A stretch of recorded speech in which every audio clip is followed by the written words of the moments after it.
Mm, Bienvenidos a un episodio más de Mentir por Convivir. Mi nombre es Héctor García y hoy nos acompaña Eduardo. Vamos a tratar un tema muy interesante que es la salud mental. Para dar un poquito de introducción a este tema, es un tema que hemos estado abordando últimamente mucho, ya que como sabemos y como hemos estado viendo, la salud mental es muy importante. No solamente tener una salud física, sino estar bien por lo que se conoce como cuerpo sano y mente sana. En estos tiempos está haciendo como mucho más sentido. Desgraciadamente la gente no se ocupa ni se preocupa por esto, ya que piensa que la salud mental es un tema de debilidad o es un tema de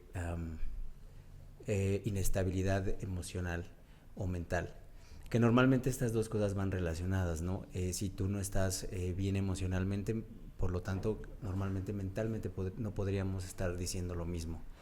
Pero para hablar un poquito más, está Edu. Él nos va a contar acerca de cómo ha vivido todo este proceso y de cómo, o sea, como para entender un poco más y ser mucho más empáticos.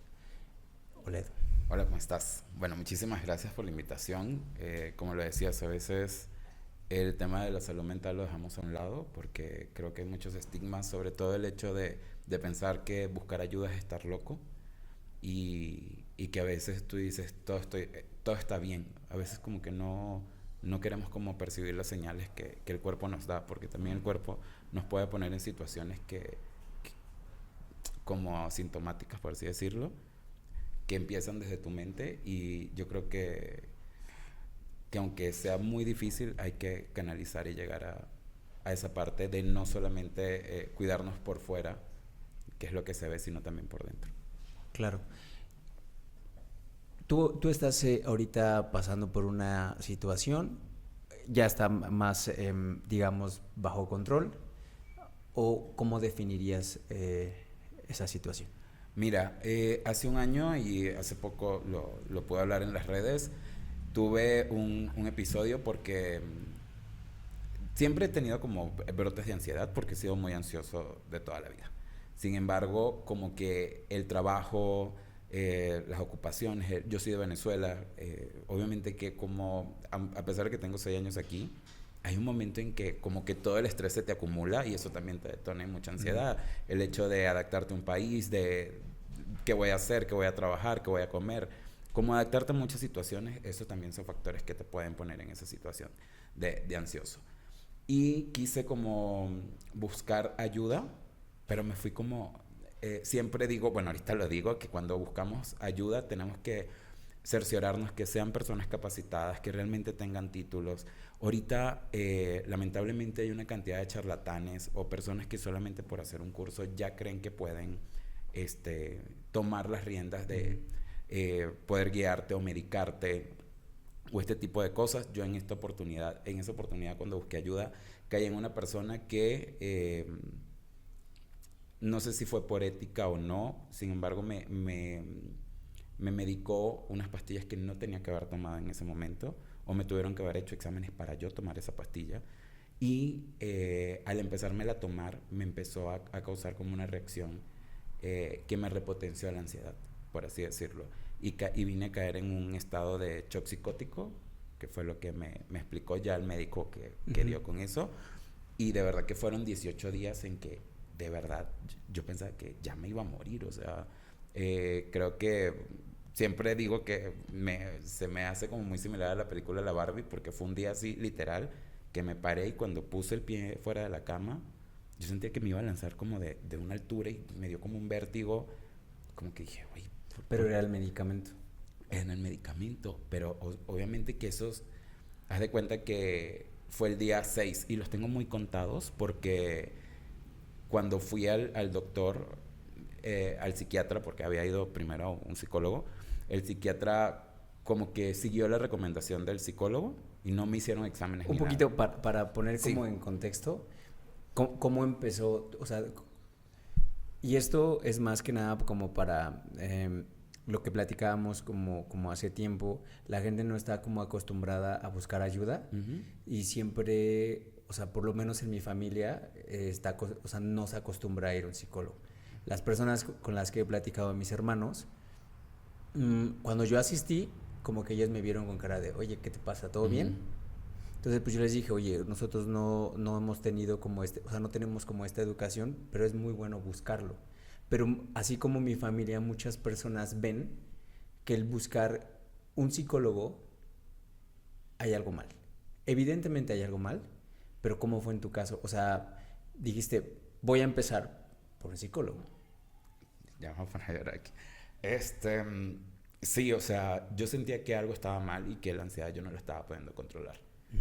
Y me acuerdo que le dije a mi mamá, dije, mamá, quiero buscar ayuda porque siento que como que no estoy canalizando esto y vengo de un país como que todo se cura dejándolo pasar. Claro. Ya va a pasar, ¿para qué vas a buscar eso? Salta para el que el sol, psicólogo... para que te dé... Ajá, exacto. Entonces, ya hubo un momento en que dije, bueno, yo lo voy a hacer y lo voy a buscar pero también por dinámica de trabajo, estilo de vida, como que me fui por lo más fácil. Como te digo, no investigué, no busqué bien, tal vez no leer como tal vez recomendaciones, cosas así, sino que me fui por lo primero que encontré. O sea, nadie te lo recomendó. No. Tú lo buscaste. Sí, me di cuenta que estaba caminando por la Roma y dije, ay, aquí hay un psicólogo. Y me metí. Literal. Entonces, como que fue para mí el camino más fácil para eso.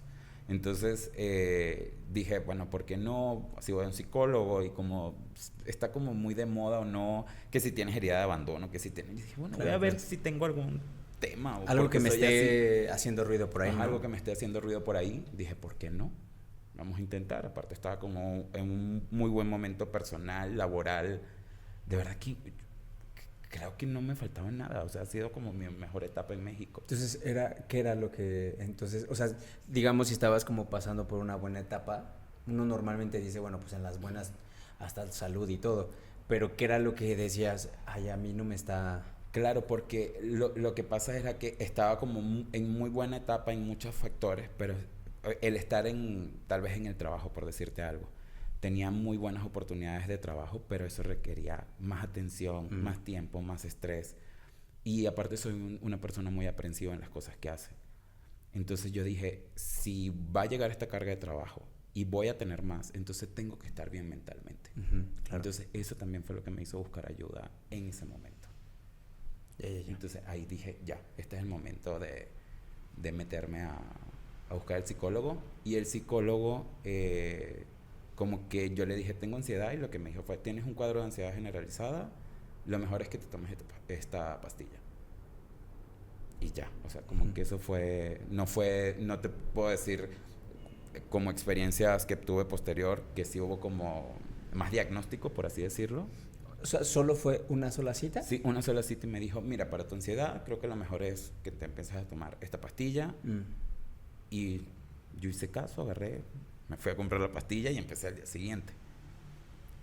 Y entonces la pastilla al día 6, que fue el día que te estoy diciendo que tuve como ese sobresalto en la cama, me empecé a sentir muy mal. O sea, como me empecé como a marear, me daban ganas de vomitar, como que tenía cosas que no me hacían sentir a gusto.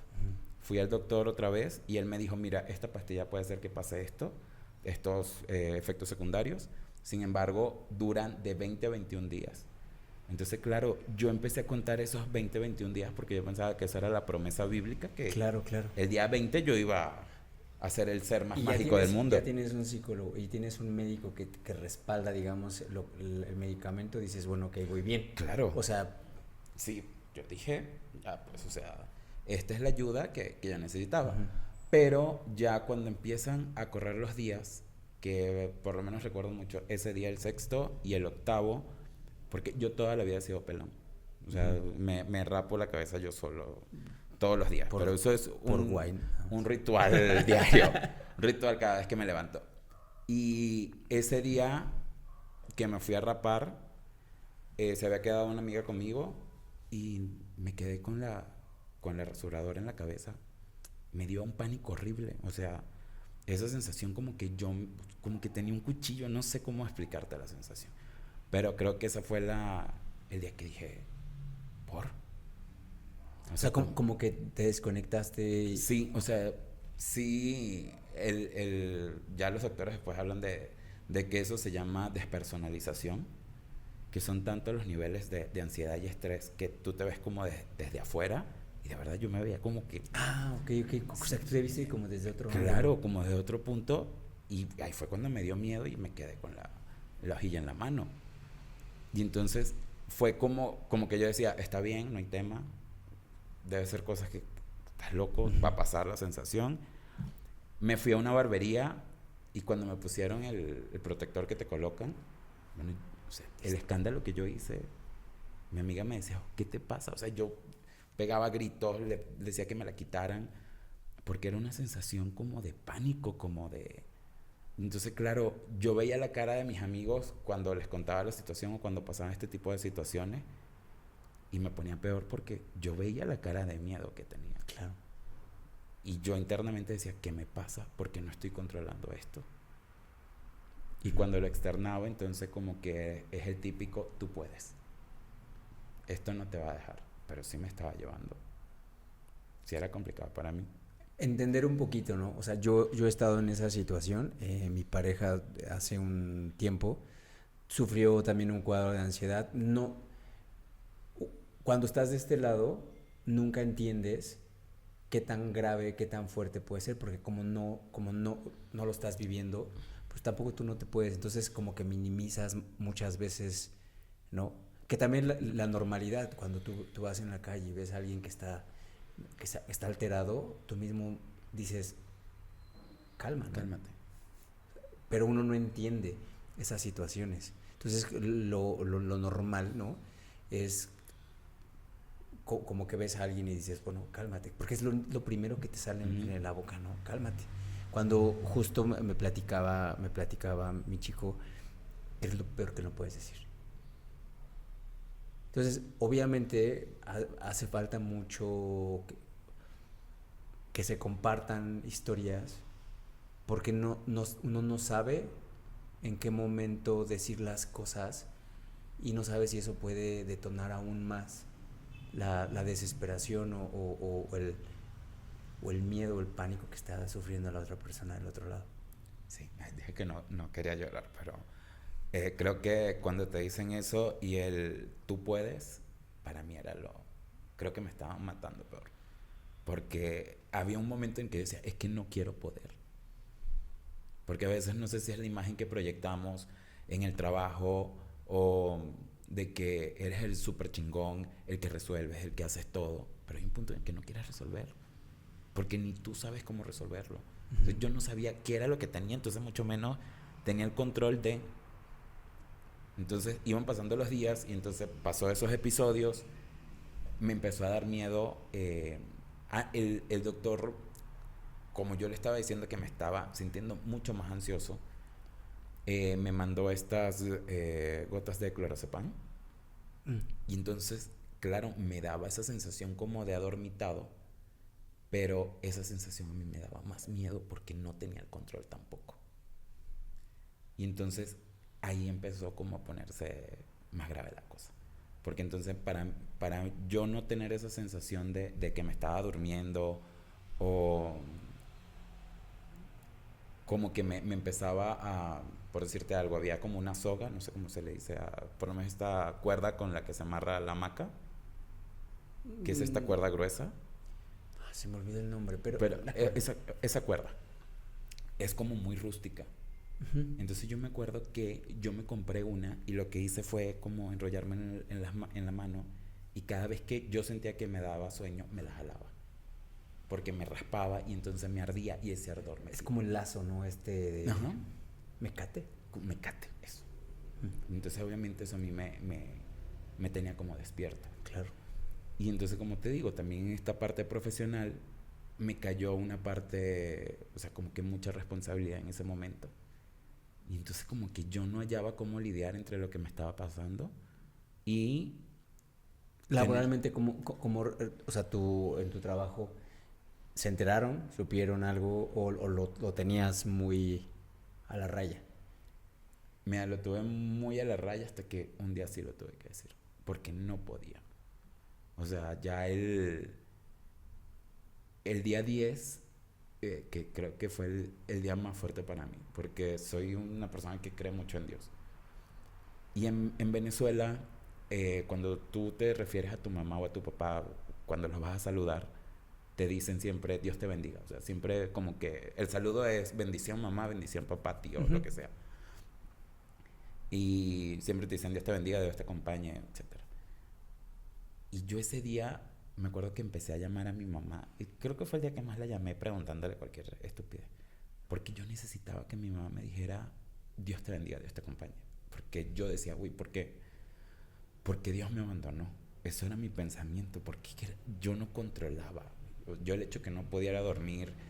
En el trabajo hubo un día que tuve una presentación. Y te lo juro que yo terminé mi presentación y dije, qué chingón. Terminaste la puta presentación.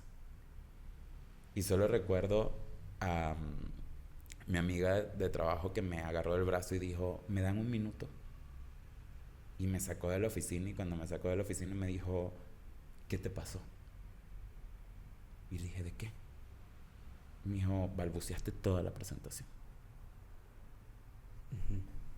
Y cuando me dijo eso, dije, puta, Ya me está afectando aquí. ya aquí, ya dije, ya.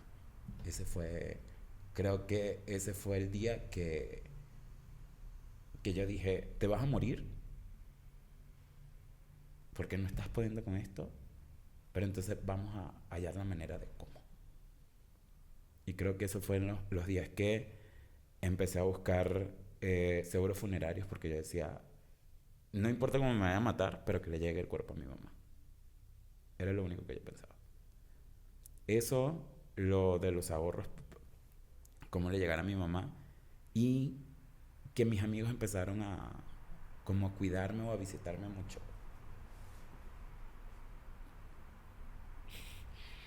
Y me acuerdo que yo lo que hacía era como grabar, porque mi preocupación era mi mamá. Entonces yo decía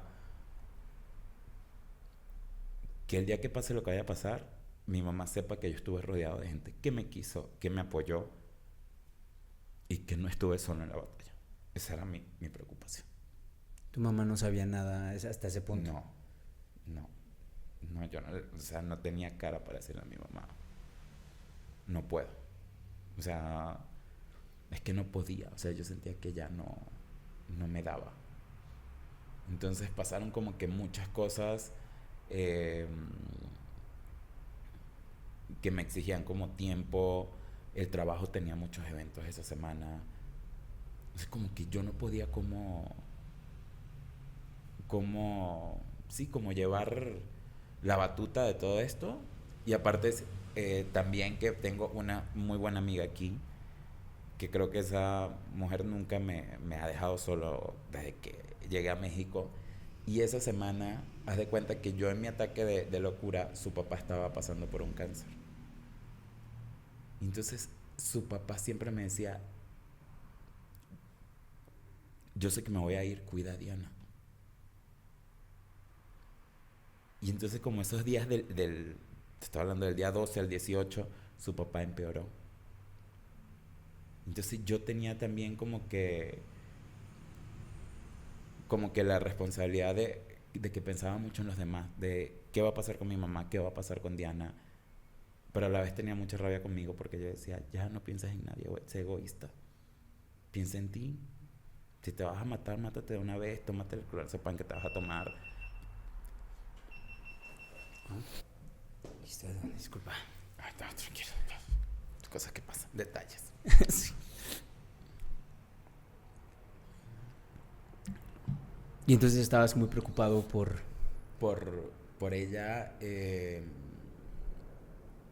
porque justamente el día 16 muere su papá.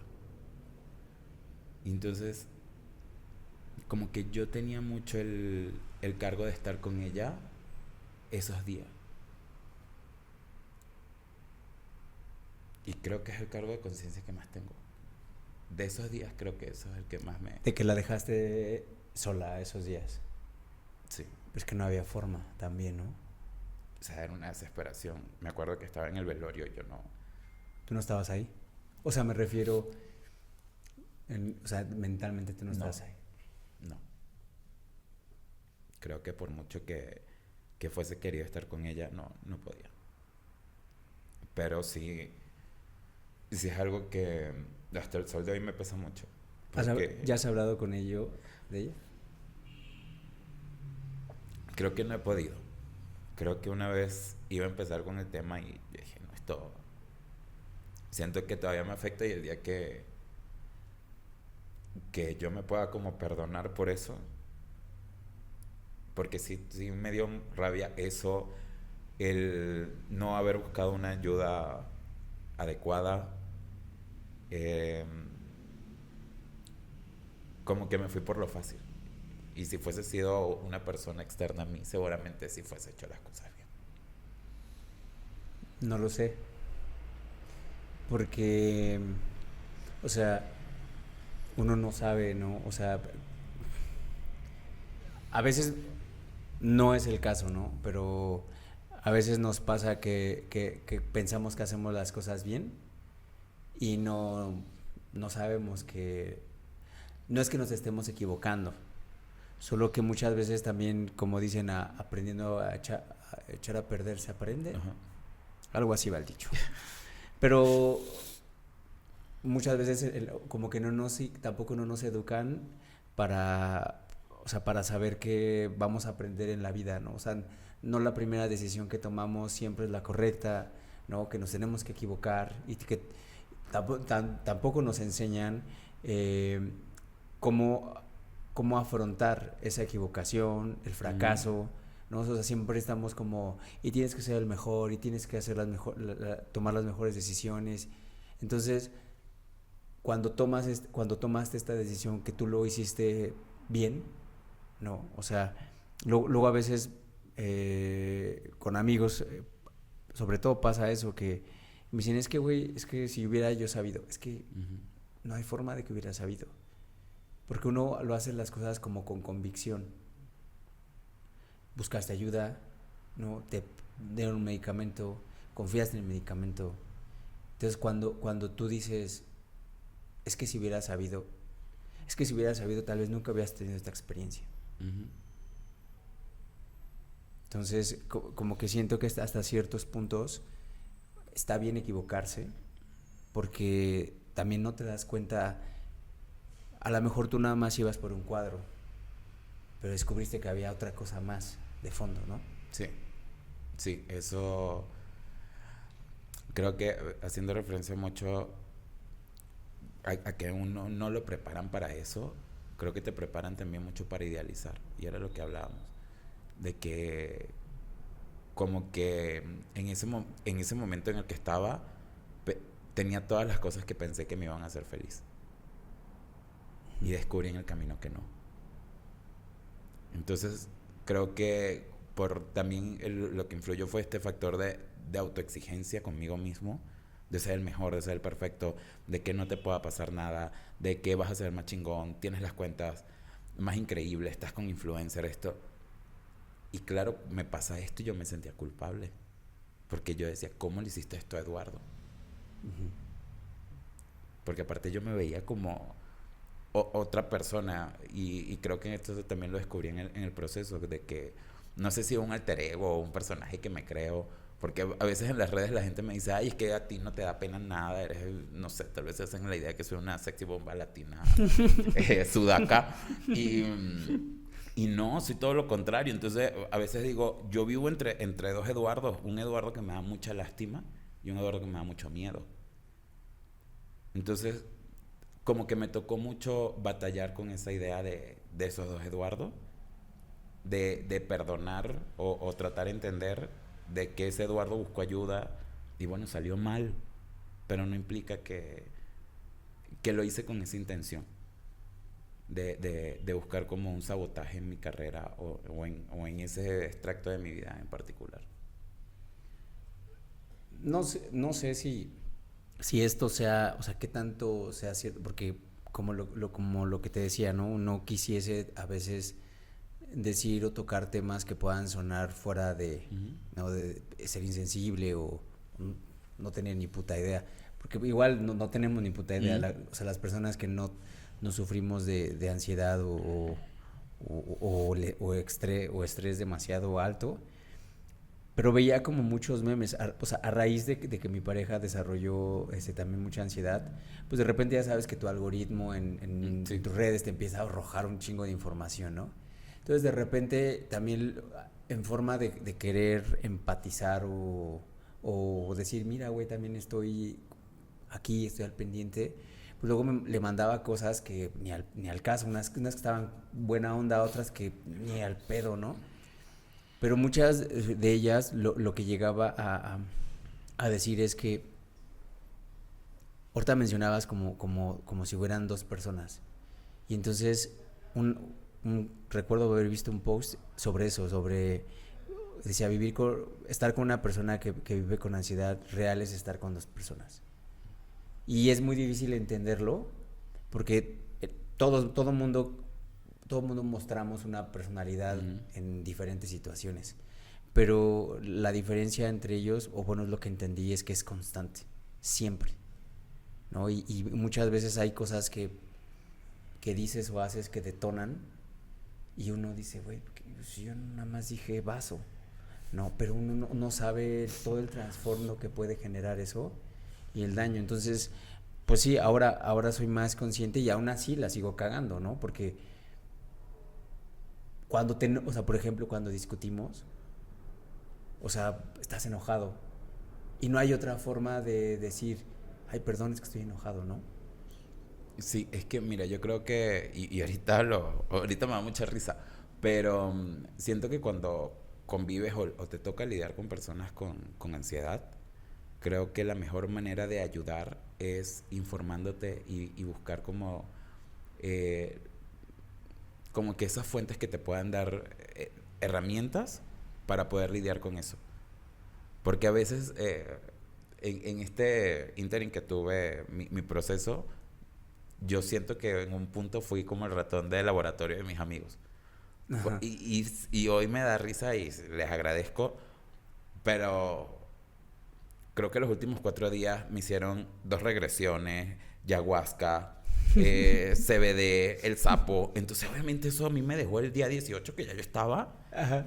O sea, en sentidos opuestos. O sea, si yo sentía así la música, era muy complicado, pero ahorita me da risa, pero lo recuerdo con mucho cariño porque sé que era su manera de buscar ayuda así en modo tía, porque creo que mis amigos se pusieron y hay una hierba, y hay manzanilla, y tómate esto, como que buscaron a lo que pudieron tener a la mano, el cómo ayudarme, que al final derivó en muchas cosas, porque por ejemplo, para mí la ayahuasca me pareció, en ese ¿Hiciste estado en el que ayahuasca? estaba, sí, Wow. en ese estado en el que estaba a mí me pareció terrible. Cuando me hicieron la regresión, o sea, no, o sea, no sabes qué cosa tan terrible. Y en una de esas también, es que va a ser la primera que le va a pasar el podcast. Una amiga me da una gomita de THC pensando que era CBD. Entonces eso a mí me puso astral. O sea, yo me acuerdo porque obviamente, o sea, ella me decía, déjate llevar. Y yo decía, no, es que no me quiero llevar. Me va a llevar la verga. Me va a llevar la verga. Entonces ella en su trance, y se acordará muy bien porque nos burlamos mucho de eso, me decía, ya lograste lo que ibas a hacer. Vas a ver a tu familia, así sea en espíritu, cuerpo. Y yo le decía, ¿qué me diste? Y ella sigue en su nota, y yo le decía, no mames, ¿qué? Y me acuerdo que caminé por Reforma para que se me bajara, porque yo en mi cabeza, y entonces ella me decía, no, cálmate, es que, porque a todas estas, ella insistía que era CBD. Ajá. Y entonces me decía, te está dando para abajo, tómate un café. Entonces me tomo un café y eso me puso peor. Entonces, claro, yo decía, ¿qué está pasando aquí, señor? O sea, ya yo me sentía en Rosa de Guadalupe, yo decía, me voy a morir, o sea, ya, yo estaba en episodio. Entonces, y como eso, pasaron como que muchos episodios de que me cayó mal el té que me dieron. El sapo, a mí me pareció también una cosa horrorosa. Bueno, que no intenté, o sea, era una cosa... mi amiga me dio unas pastillas para dormir y entonces no me acordaba que yo tenía una junta, entonces me tomé un Red Bull Y después me tomé un café y entonces, claro, yo estaba en... Ujú. ¿Por qué te tiembla la mano? Y yo decía, no sé, ¿sabes? Esto era como que también un experimento para mis amigos. Y, y ya como que a los últimos días yo veía que no avanzaba esto, ¿sabes? Yo decía, es que no... Que ya te sentías como experimento. Sí, o sea, yo decía, es que ya estoy probando de todo Y nada me está haciendo. y nada me está haciendo. Y entonces todo era échale ganas. Y yo le decía, es que yo le estoy echando ¿No ganas. estás viendo? O sea, yo no me quiero morir. ¿No me ves en Reforma? Ah, claro, yo decía, no me quiero morir, güey. O sea, yo estoy poniendo todo lo de mi parte, pero sentía que ya no estaba. Y entonces esas últimas noches, ya como hacia mi día 21, empecé a escribir cartas a mi mamá. Y como que fue como dejar todo muy, muy acomodado de qué va a pasar. Y como que me hacía muchas películas en mi cabeza, ¿sabes? De me van a encontrar aquí, me voy a morir aquí, y va a haber esto, y va a haber aquello. Como que muchos escenarios me pinté en ese momento. Hasta que ya dije, bueno, como que mi último salvavidas era ir otra vez al doctor. Y fui al doctor y ese día el doctor, me acuerdo que era como las 5 de la tarde. Cuando terminamos la consulta, él me dice, ¿quién es responsable de ti aquí? Y yo le dije, nadie, yo. Yo. No entendías la pregunta. Ajá, yo, nadie por. Y me dice, es que no te puedo dejar salir del consultorio. Yo creo que ya hay que ver el tratamiento desde un punto de vista para internarte. Puta, me dijo eso y yo me imaginaba en Mariela del Barrio con camisa de fuerza gritando. No, o sea, le dije, güey, dame chance, déjame hablar con mi amiga. Yo te juro que regreso. Y como que me entró mucha ansiedad. O sea, yo creo que ese fue el día que yo dije, ya te tienes que matar. Porque para mí, el hecho de que llamaran a mi mamá a decirle, está internado, yo dije, mi mamá se va a morir. Prefiero que se muera conmigo allá, pero aquí no. Como que me entró mucho miedo de eso. Y ese día me acuerdo que salí de ahí. O sea, sí te dejó salir. Sí. Pero me dijo, a las 9 de la mañana estás aquí. Y yo juré por la Virgen, Padre y Dios que yo iba a estar. Y ese día me acuerdo que me vine caminando como desde Chola, no sé. Sí, quedaba por ahí, por Metro Chola, el médico. Y me vine caminando hasta Santa María la Ribera. Creo que ese es el día que más he rezado. O sea, yo me venía rezando todo lo que me sabía. Yo decía, bueno, por si me muero, de aquí a allá ya gané el pase al... Ya no pasó por el purgatorio. O sea, yo me imaginé ya que yo iba en procesión. Y por cosa del destino...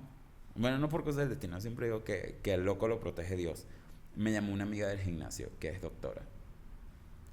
Y me puse a llorar y... Aparte nunca me llama. O sea, tenemos una amistad, pero es como esas amistades que...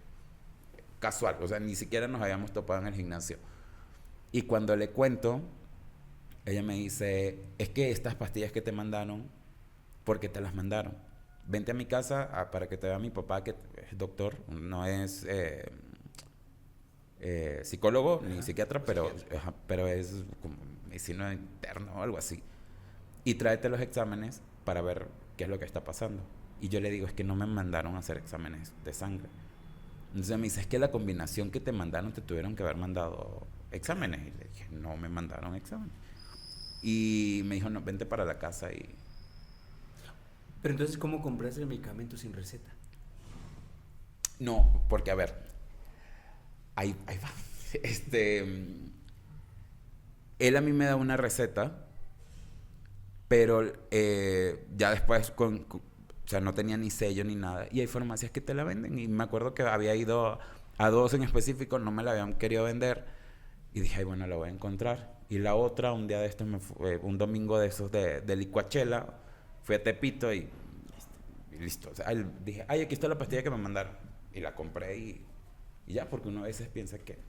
Sí, sí, sí. Ay, vitamina C, ¿no? ¿Qué te va a pasar?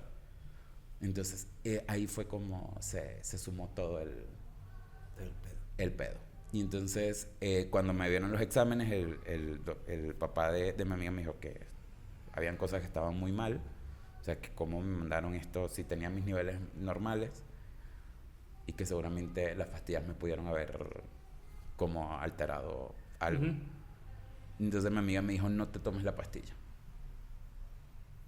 Entonces cuando me fui a mi casa entré en el debate y me acuerdo que me quedé dormida con la pastilla en la mano porque ella decía, es que el día 21 yo voy a estar bien. O sea, como que yo me aferraba. Había algo de mí que se aferraba ese día 21. Claro, a que tenías que terminar el tratamiento los 21 días. A que tenía que terminar el 21. Para que hiciera efecto. Exacto. Pero había otra parte que decía, es que te tomas la pastilla otra vez y te vas a morir. Entonces era como que ya había un punto en que no tenía nada que perder porque decía, ya tenía las pastillas de clorazepam que dije, te tomas toda esa caja y me imagino que te duermes. O sea, como que para mí fue lo más... No, y en mi cabeza era como... Y es que lo que te decía, ¿no? Muchas personas piensan que es mejor tomar una decisión a estar internado. Ajá, sí, exacto. Dices, mejor, o sea, no quiero estar ahí porque es una situación muy complicada. Claro, porque yo decía, mira, yo me hago cargo de mi familia. Entonces yo decía, ¿quién se va a hacer cargo de mí? Claro. Voy a hacer una carga. Al final esos eran los pensamientos que yo tenía. Entonces, muchas veces eso es donde entra como la ansiedad, ¿no? De decir, bueno, ¿qué va a pasar con la gente de la que soy responsable? Y después, ¿qué va a pasar conmigo? ¿Quién va a ser responsable? ¿No? Exacto. Entonces yo no quería eso. Ser una carga. Ser una carga. Y aparte yo decía, es que ¿con qué dinero? ¿Qué van a hacer? Como que yo me imaginaba todos esos escenarios y más que con el cambio de dinero que hay en Venezuela y todo eso. Y decía, un mes aquí en el psiquiátrico es una fortuna ya. Entonces como que yo me visualicé mucho en eso. Pero ya una vez cuando tengo esa noche la pastilla en la mano, haz de cuenta que siempre me la tomaba a las 10 de la noche. Y ese día me puse a jugar Candy Crush en el teléfono. Y me quedé dormido. Y no me la tomé. Bendito Candy Crush. Bendito Candy Crush. Y ese día no me la tomé. Y no te voy a decir que, o sea, tampoco fue como programa de a todos los santos que desperté y dije, ay, wow. Y ya estabas bien. No. Pero hizo una diferencia la pastilla. O sea... Sí, o sea, sí sentí de un 10 a un 9. Uh-huh. O sea, me sentía como loco, pero no tanto. ¿Sabes? Entonces era como... Y dije, bueno, va. No me la tomé el segundo día. Pero entonces, haz de cuenta que me habían dicho, el mismo pedo, uno a veces se automedica. Decía, no, que la vitamina C te eleva el sistema de defensa y muchas cosas. Y el día que me tomé esa vitamina C, yo sentía que estaba en una raver.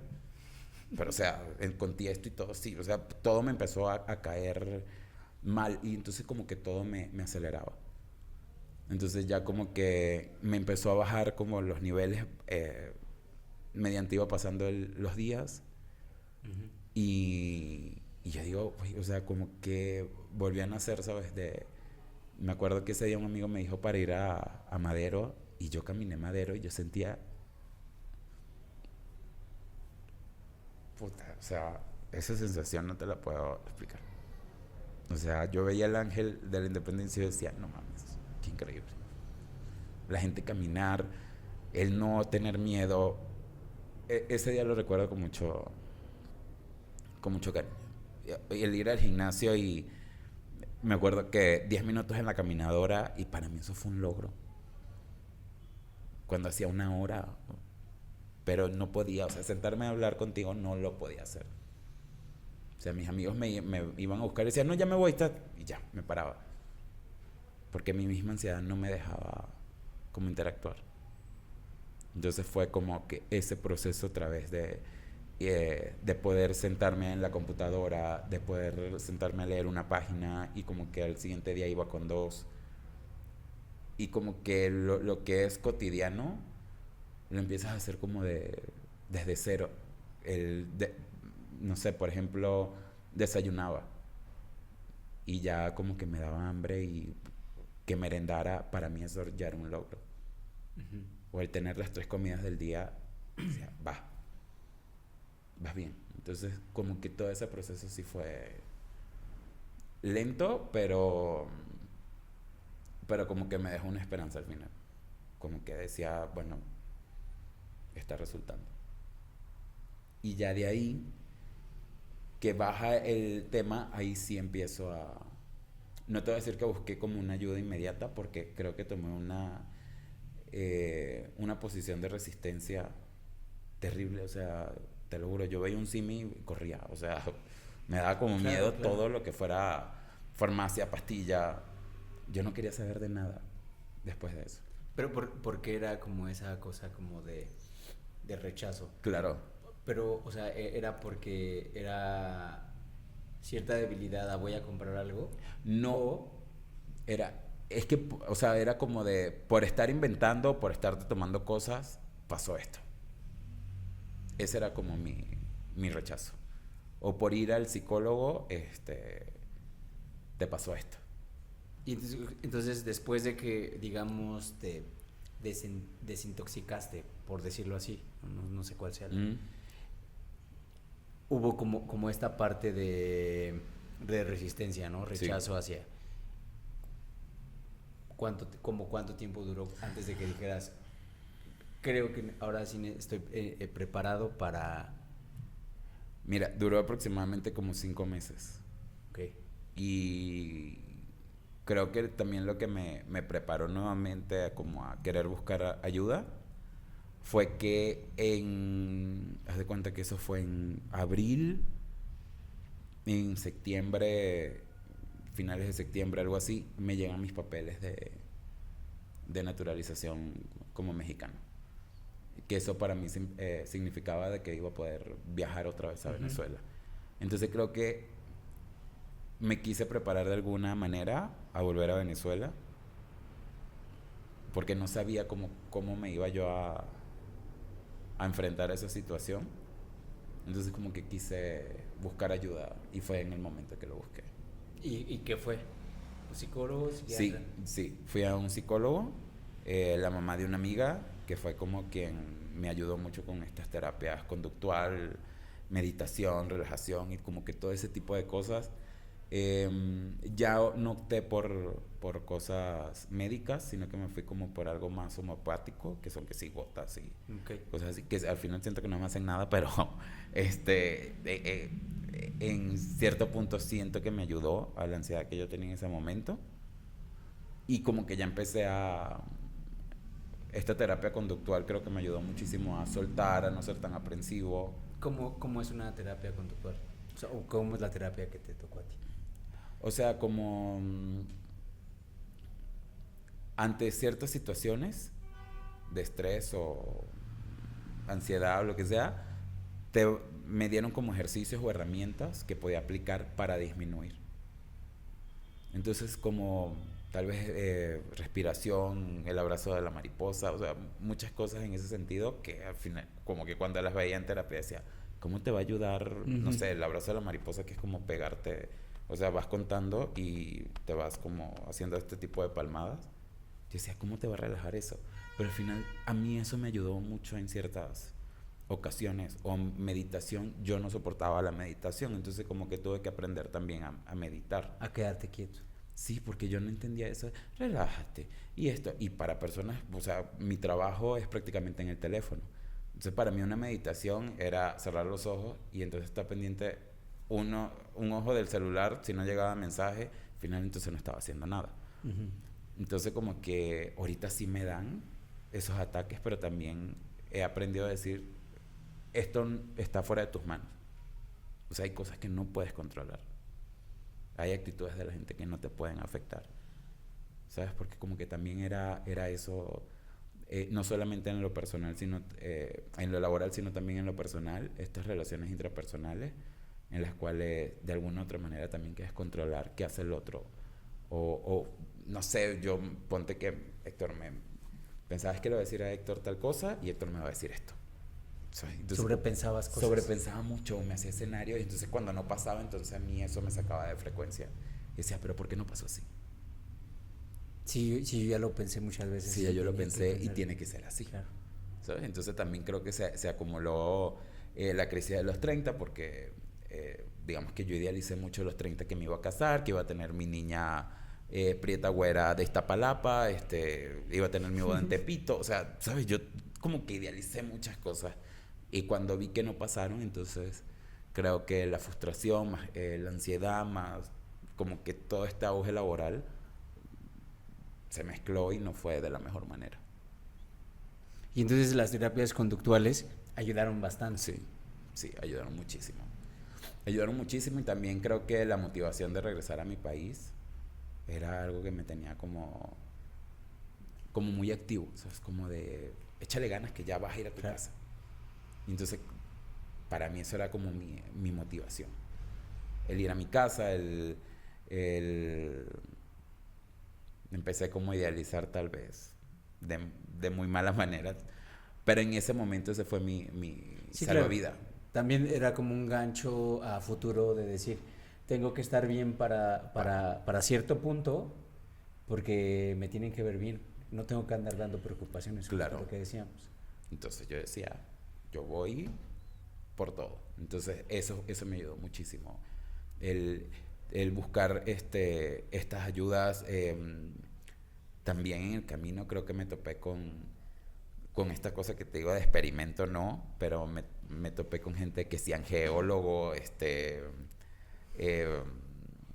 brujo, santero. Bueno, que no probé. O sea, yo creo que hice de todo para buscar como esa paz que yo quería encontrar.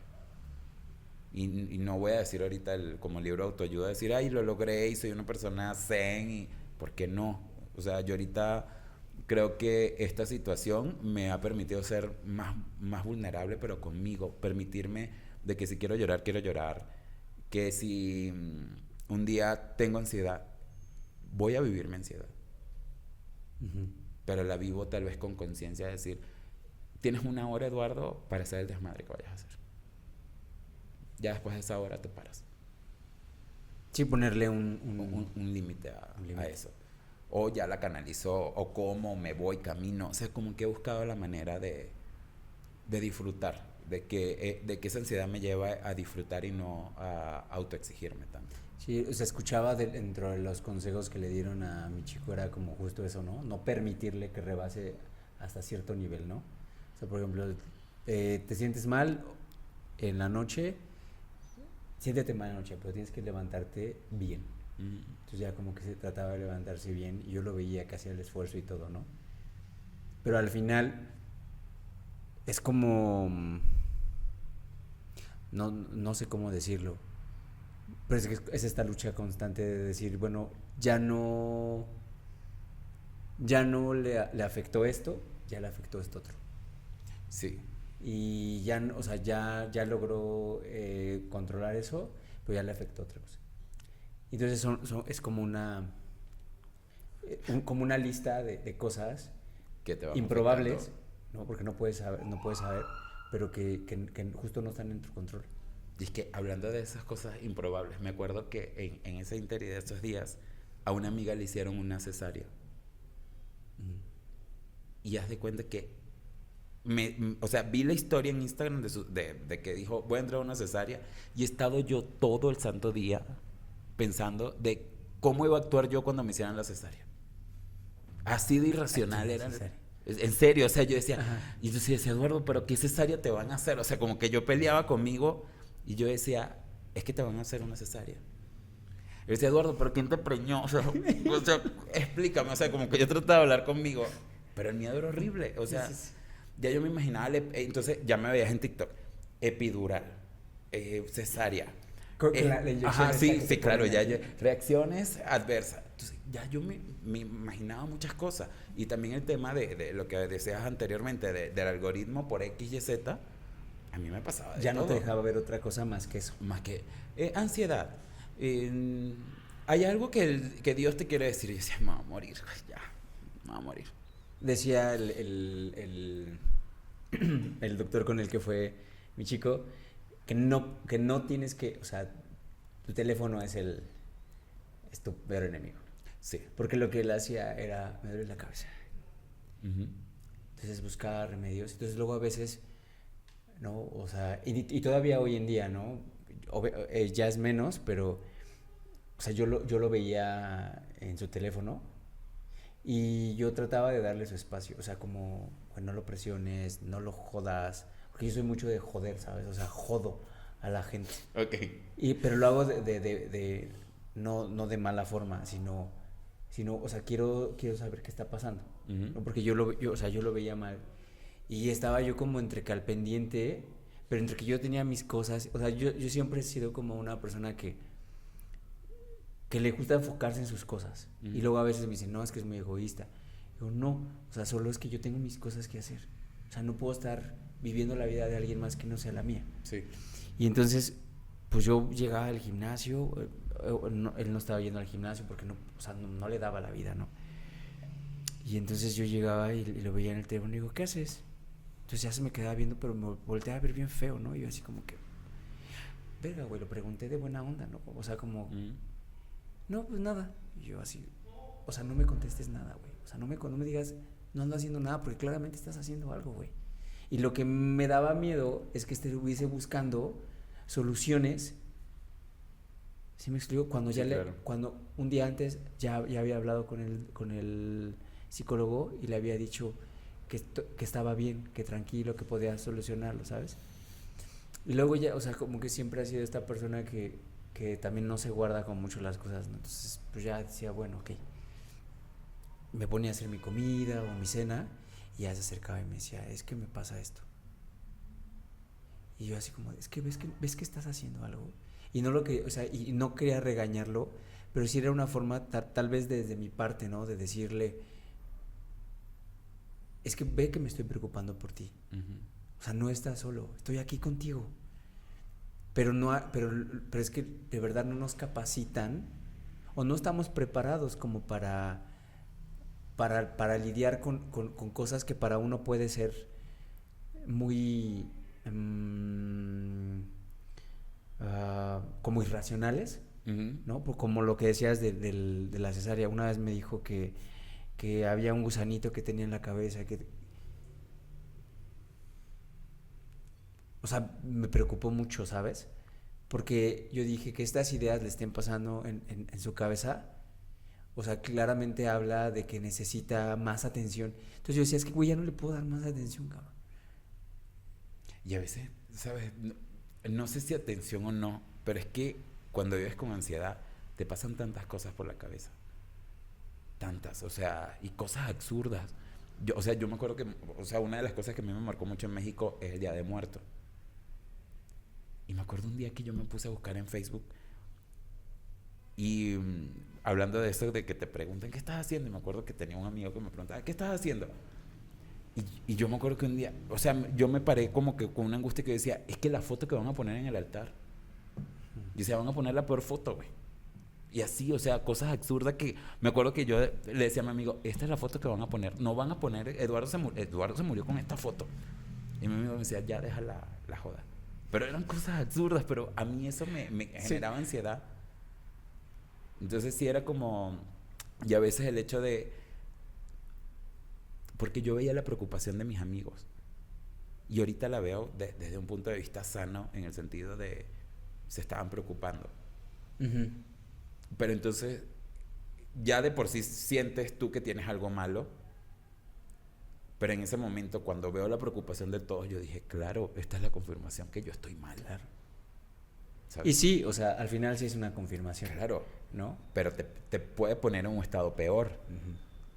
Pero entonces como que es una línea muy delgada, porque yo siento que si mis amigos me fuesen dicho, ay, está sí. loca, ya cálmate. Se dan la vuelta. Ajá, y se dan la vuelta, entonces me fuese sentido peor.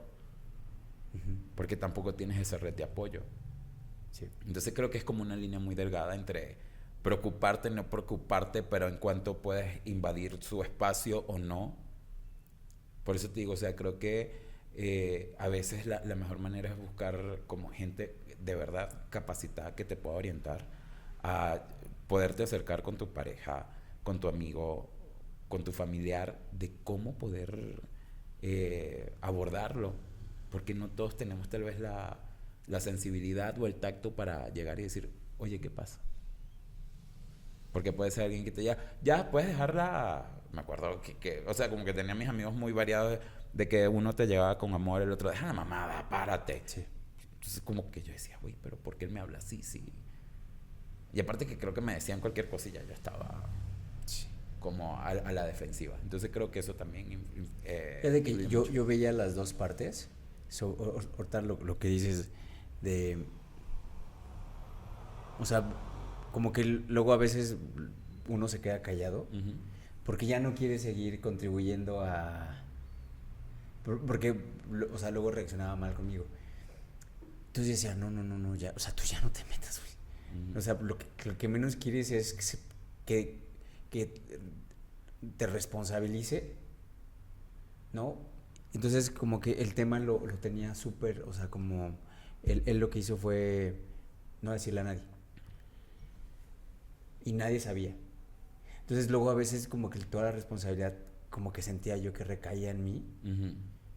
Y yo decía, sí puedo, güey, o sea, huevo puedo, ¿sabes? Entonces trataba yo de ser como su apoyo o la persona para él. Y luego en situaciones, por ejemplo, salíamos a alguna fiesta o algo así, y yo nada más veía su cara y decía, aquí ya, valió, ¿sabes? O sea, como que dije, entonces yo le preguntaba, ¿te quieres ir? Y entonces me decía, ahorita. Pero ya yo empezaba ya medio a detectar cuando ya no, la cosa ya no estaba empezando a ir bien, ¿no? Entonces a veces mi solución era, oye, ¿quieres hablar? O sea, algo. Y ya, entonces ya dependiendo qué me decía, si sí o si no, pues ya yo hablaba o veía que me inventaba. Luego a veces me decía, es que luego dices cosas sin sentido. Y yo le decía, güey, es que quieres hablar. Y entonces mi cabeza no sabe qué decirte. Y yo hablo pendejadas. ¿Sabes? Pero es más, o sea, es más como por la parte de estar preocupado, ¿no? O sea, sé lo que es estar como del otro lado y el ver a alguien y decir, güey, no te puedo dejar. Y entonces, o sea, yo en mi cabeza soy de las personas que digo, güey, o sea, yo tengo mil cosas de qué hablar, decir, o si no me lo invento. No, pero luego a veces te quedas en blanco. Y lo primero que se te ocurre es decir una pendejada.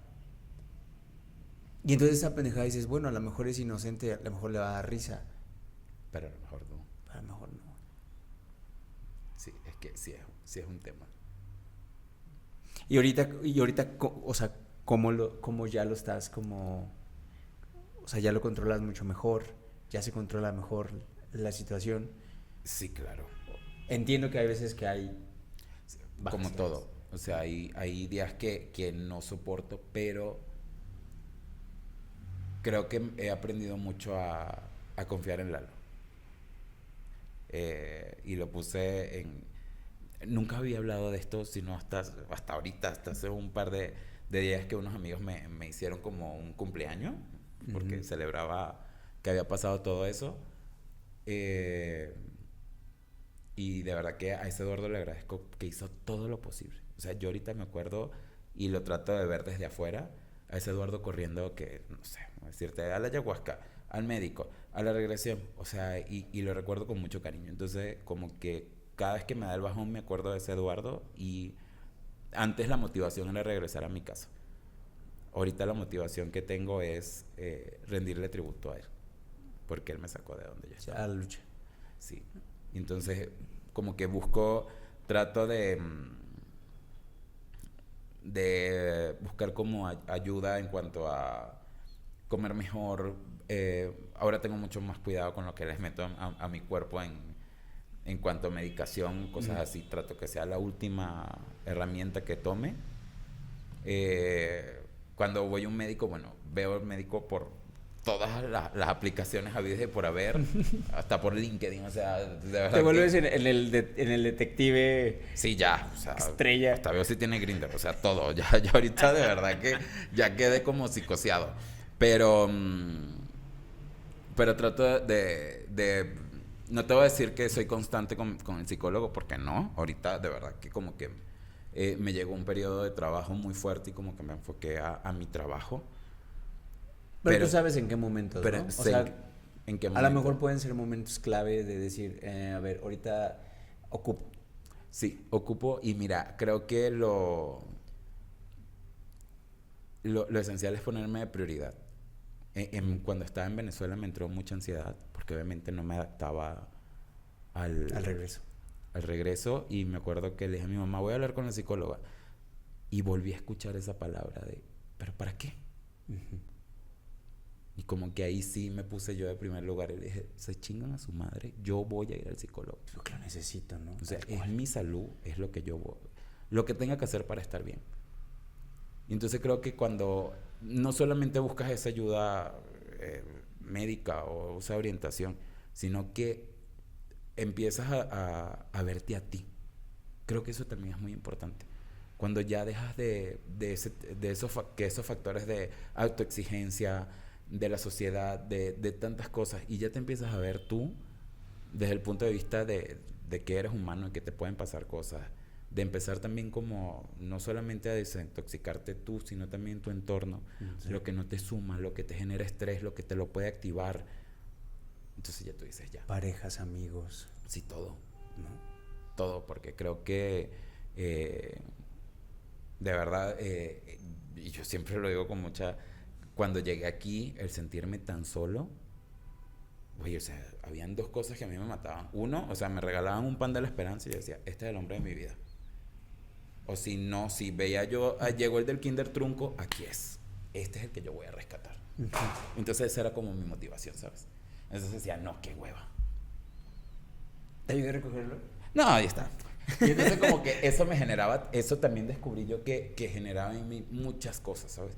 Estrés, dependencia, el hecho Aprobación. Ajá, el hecho de querer aprobación de los demás. Y dije, no. Y creo que también tenemos un mal hábito, o se ha hecho un mal hábito de que todo el mundo, por el hecho de que te conozca por una red social o que comparta algo contigo, se siente con la libertad o con la experticia de poder opinar de tu vida o no. Mira, es complicado eso de la opinar, ¿no? Porque, o sea, poniendo un poquito en contexto, pues ya tenía un ratito de seguirte en Instagram y no sé, o sea, como que vi tu post, ¿no? Como normalmente ves que hay mucha gente que sube como historias como muy largas, o sea, nunca nunca te da, o nunca me doy la oportunidad, o pocas veces, ¿no? De leer algo. Entonces de repente vi y leí al siguiente y vi que todavía había más. Y yo dije, a ver, ¿sabes? O sea, me regresé. Entonces ya cuando lo leí, yo dije, verga, o sea, ¿cuántas personas no se detienen a leerlo? Y yo sé que, o sea, yo sé que no lo haces como porque la gente lo vea, ¿no? O sea, lo haces como una cosa interna que se desprende y lo externa y lo empieza como a sanar. O, pero del otro lado de la percepción de redes sociales, que es como muy cruel todo este asunto, pues sí, hay mucha gente que le vale 3 hectáreas.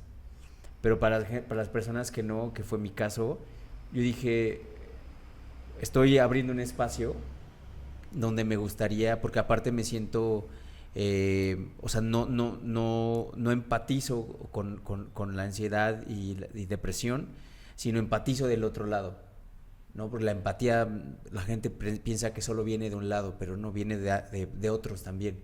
Entonces yo del otro lado decir, es que yo pasé esto y hay veces que las personas no se prestan a hablar del tema por vulnerabilidad, ¿no? ¿Por qué van a pensar de mí en redes sociales?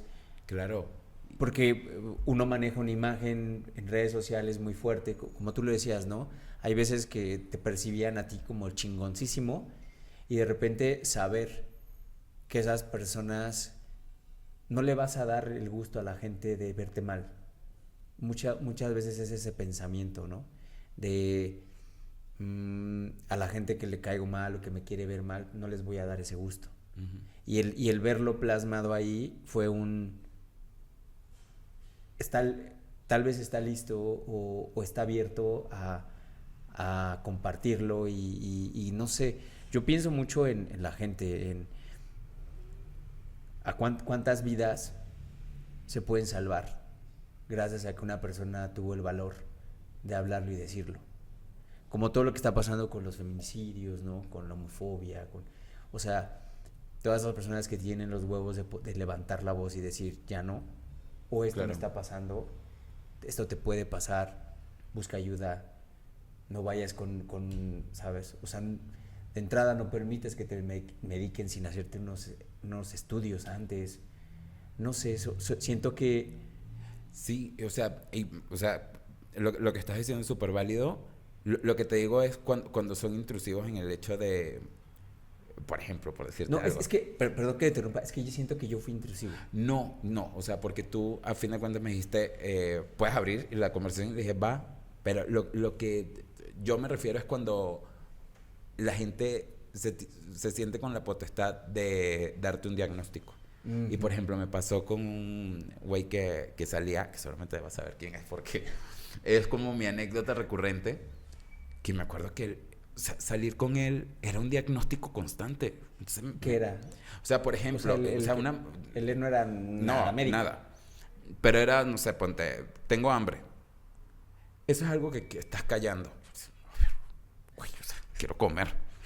Tengo frío. Esa es una herida de abandono. No mames, o sea.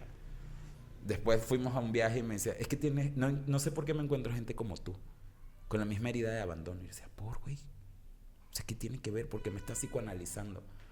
Y como ese pasa a la gente de... ¿Sabes? En unos episodios atrás estuvimos hablando sobre el narcisismo. Entonces, hay personas narcisistas que son de ese estilo. Claro. Y como que también te empiezan como... Porque siento que ya tú tienes una ansiedad en la cabeza. Y entonces te empiezan a meter cosas... Uy, o sea, no digas nada. O sea, si no tienes nada que opinar...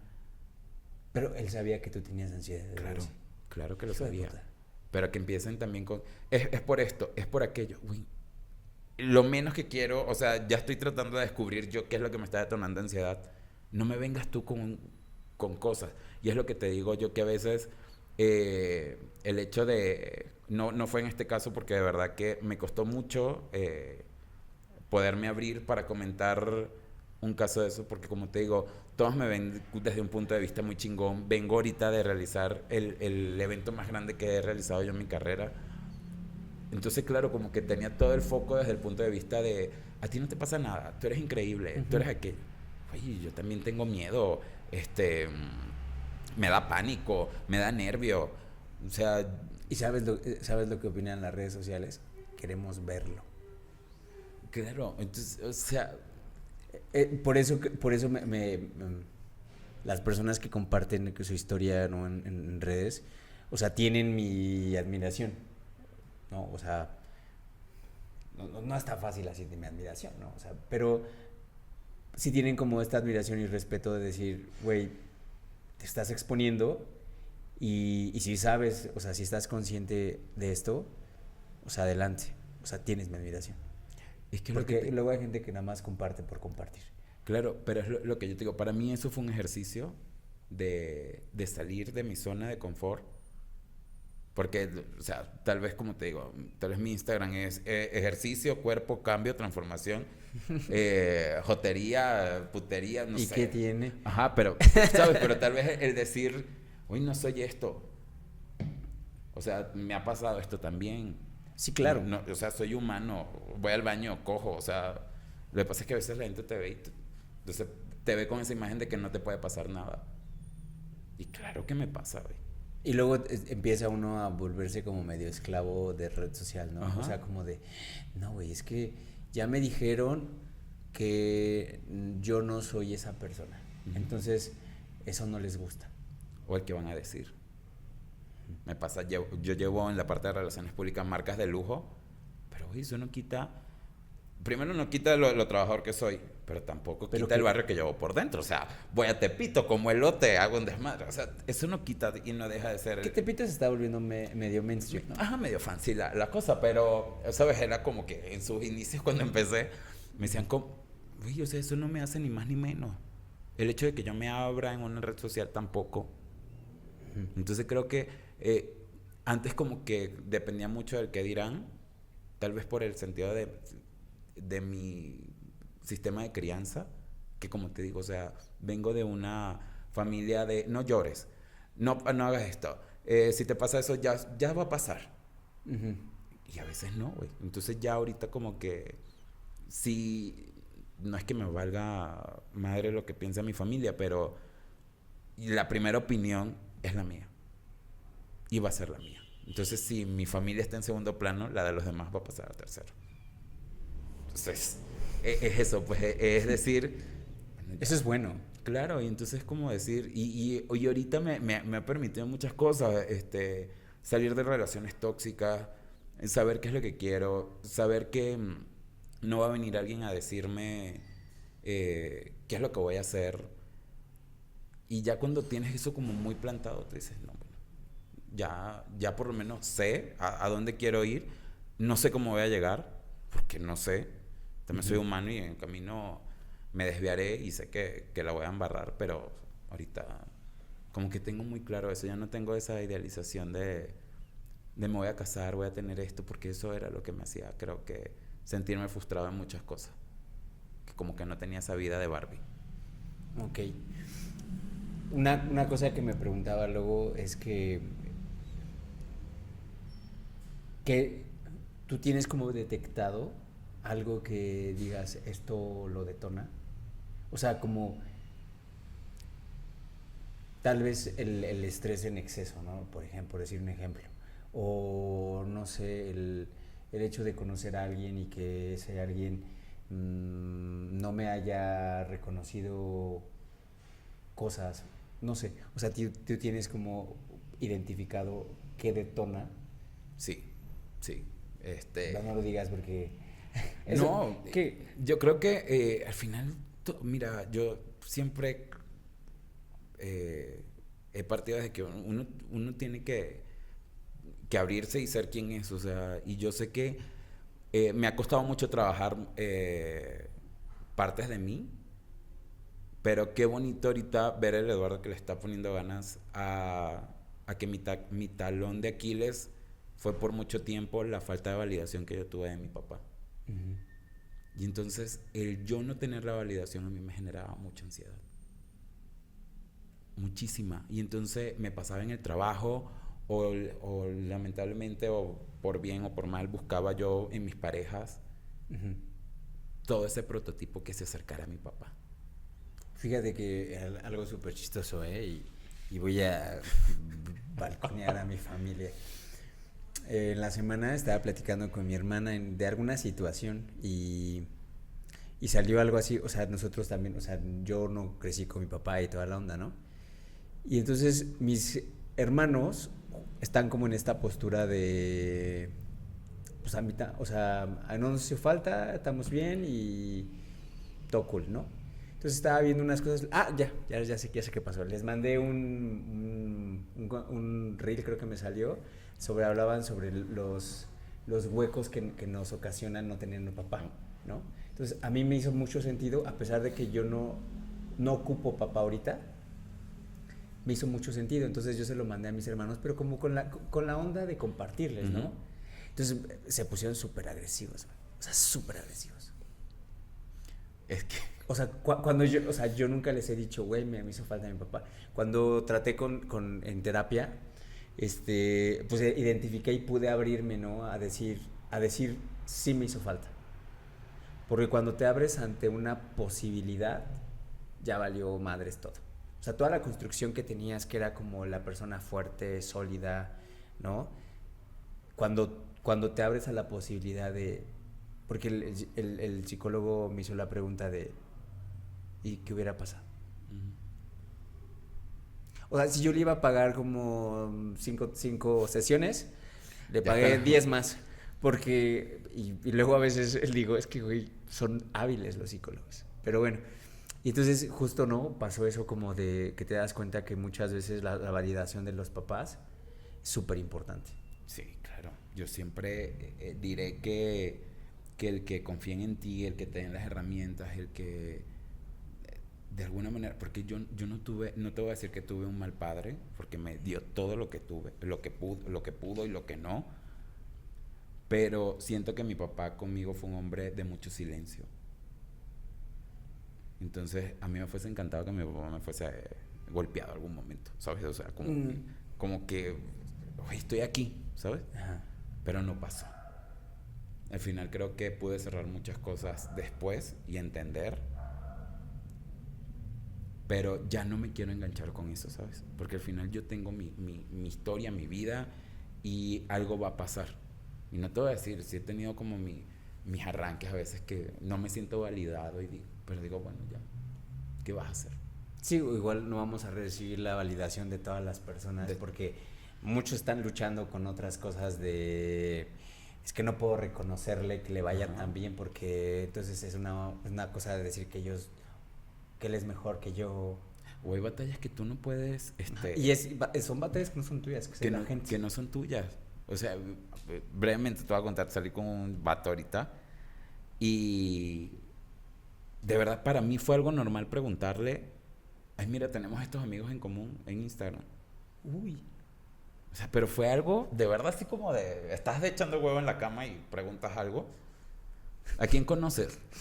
No, bueno, más vale que no. O sea, eso fue como de, tú, no puede ser, ya esto es una herida de guerra. Y yo, ¿qué? No, es que no vas a cambiar, son escenas de celo. O sea, sí, no sé quién te hizo tanto daño, pero... ¿Sabes? Entonces como que cada quien tiene una herida, un peo, una vaina. Yo de verdad que mi meta de este año era, y hasta hace poco le decía, yo quiero ser el ex maldito de alguien.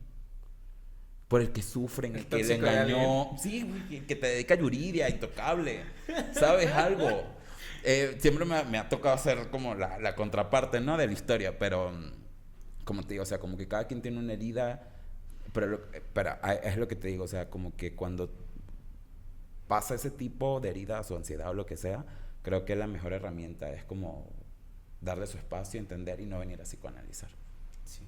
Porque al final eso creo que hace más daño a la persona que quieres ayudar o de la que te quieres alejar. Entonces es mejor como que irse en paz y tranquilo. Más que ahorita tenemos tantas herramientas para ayudarnos. Y creo que ese es uno de los mensajes que dejo. Ahorita, la Ciudad de México, por ejemplo, ahorita no recuerdo el número, pero tiene una línea de asistencia gratuita en el que puedes llamar, tienen equipos de psicólogos, te los asignan. Yo en algún momento lo probé y me pareció increíble el poder tener este tipo de servicio gratuito. Wow. También hay otros que es como la Ecobici, que pagas como 500 pesos, algo así, ahorita no recuerdo como un seguro popular o algo así. Es como una aplicación, o sea, ahorita no recuerdo la aplicación, pero voy a buscarla para que la puedas poner en la descripción. Sí. Y pagas como una cuota anual, tipo Ecobici, y tienes todas las llamadas posibles y una visita presencial. Ya si sientes que te está llevando la situación. Entonces creo que el hecho de que te veas en esa situación es buscar un grupo de apoyo, que tal vez tus amigos, si no lo son lo más adecuado, o sea, si tú no te sientes como en esa confianza, buscar especialistas. Si no tienes dinero, buscar la herramienta de estas fundaciones que, gracias a Dios, la salud mental ha sido ahorita como una prioridad y se han abierto como más focos para la ayuda y orientación de estas personas. Entonces creo que ese tendría que ser como el eje principal. Busca ayuda.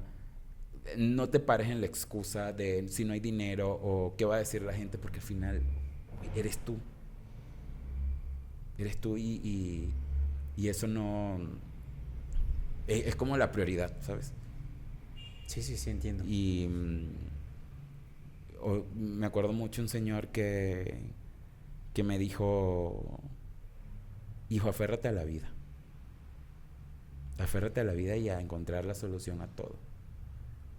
Y me dio mucha risa porque me dijo, ¿sabes por qué los niños cuando nacen con las manos cerradas?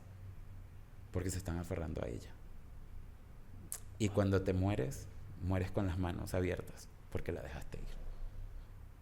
Entonces, ahorita es ese niño que se aferra. Y fue lo que quise hacer. Wow, qué buen consejo te dieron. Aferrar. Pues Edu, ¿alguna cosa más que quieras compartir con nosotros? A mí me gustaría, o sea, como para justo hacer como un llamado a las personas que decirles que no están solas, ¿no? Que siempre hay amigos, hay familiares y que si no tienen justo lo que decías, esa red, empezar a construirla. Porque es muy importante dentro de una amistad tener amigos con los que puedas platicar. Tengo amigos que no se abren conmigo. O tuve que no dejarle de hablar, pero le mandé un mensaje de advertencia a uno de ellos. Le dije, si no me dices qué está pasando, no es que no quiero que me busques porque mi amistad es incondicional, pero no quiero que me compartas memes. Porque su forma de decirme que algo estaba pasando era compartirme memes. Y le pedí como una disculpa porque tal vez esa no es mi forma. Luego a veces tiende a ser un poco medio rudo porque me ignoraba, ¿no? O sea, yo sabía que estaba pasando algo, no se me hacía normal y hasta que me dijo, sabes que no estoy bien. Ahorita no es momento, cuando tenga tiempo voy a hablar contigo y demás. Entonces ya lo entendí, ¿sabes? Pero a veces uno no sabe cómo acercar o cómo decir, cómo abrir esa conversación. Pero que sepan que a veces los amigos que tal vez te dicen estos mensajes tan fuertes es porque se preocupan por ti y tal vez puedes tomar la decisión de poderte abrir y a lo mejor esa puede ser como tu red de apoyo. Pero pues sí, no, o sea, no estás solo. Siempre va a haber alguien que se preocupe por ti y si no lo encuentras te vas a dar cuenta también de quiénes son esos amigos. Fíjate que ahí en lo que dices